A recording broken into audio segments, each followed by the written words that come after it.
Welcome back. This is episode 3 of Baltimore Backyards. If you missed the first 2 episodes, you can catch that in the playlist. Today we're going back to Wild Birds Unlimited in Timonium to talk to Mary Lynn and Brian. We're talking feeders and water features. One of the more important segments that I think people overlook, Mary Lynn, is water. You Yes. see bird feeders, bird stations, but a big component to that, I mean, much like humans, we're not going to go long without water, right? Right. So what kind of setup do you look for? I mean, you have a couple examples here, but where do people start with that? Well, you were saying it is often one of the most overlooked things, Yeah. and you got to have water. Not only is it a necessity for birds to have the water, but it's also a way to encourage birds to come to your yard, which some people don't realize as well. Yeah. So what's a good way to start? You can start with just a plain bird bath. They come in so many different styles and materials.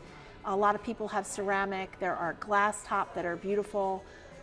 There are plastic ones that are very lightweight and easy to clean. And when I say clean, it's really important, along with feeders, to keep the bird baths clean. We don't want to drink dirty water, No, right? Birds absolutely wouldn't not. either. Yeah, No, yeah. and they get a lot of yucky stuff in there. course, Let's face it. Because it's a bird bath and a drinking Exactly. station. Yep. Yeah. For sure. Yeah. So it's really important too. I mean, you could start off with a basic water station, but moving water is key here. Not only an audio attraction, Yes. but it's a sense to birds that this is a clean source because the water's running. For right? sure. So you have a couple here that are kind of flowing. Yes. And, Yeah. They're really wonderful, and so some of them are fountains, so they're built in the water coming out. Then we have these rock formations Yeah. that they're bubblers, so the water can come out there. In my own yard, I have one that the water comes from a reservoir, which gathers rainwater and things like that.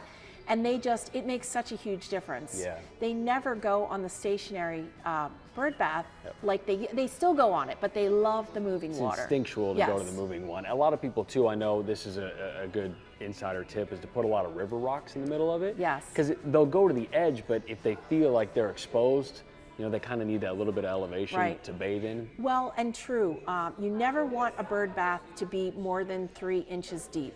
So that's where that little landing spot comes in Great as tidbit. well. Yep. Yes. So water's key here, I think, is the takeaway point.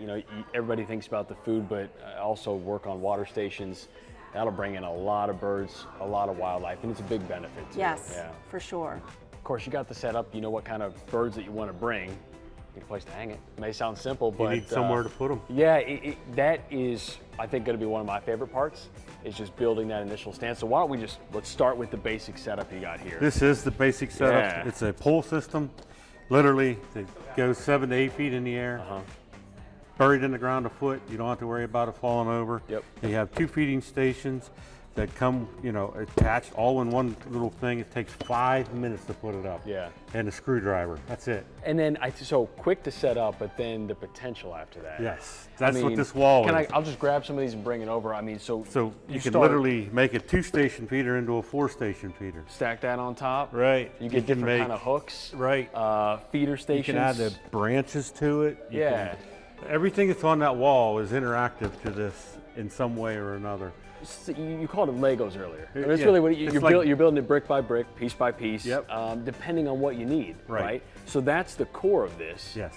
And then the feeders that we talked about, and even some You of these are hang where the you feeders. start. I love They're also these. critter solutions. Listen. So if you get a squirrel or a raccoon Yeah. or anything like that on there, then it shuts them off. They can't eat. Anybody or that's- you can block them. Yep. You can With block different them with stands and- a actual baffle. You put this baffle at a 4.5 to 5 feet Yeah. height, so the squirrels can't jump over it and can't climb around it. Can I put it this way, Brian? This is like the Terrell Suggs of your pulse. The squirrel ain't getting past this, It right? ain't Like, getting past it. Yeah, you got it. Yeah. So that's our interactive pool system. Yeah. And again, we have decorative features. If you want to just put little treats out for the birds, you Nice. just hook that onto the post. I mean, Yeah. all kinds of stuff. So that's really where you can make this your own. I mean, It is. what you want to see out of it, what you have the space for. Right. You start here, and that's where we're going to start, and then build up places. I got this kind of bird showing up, or I want to see this kind of bird.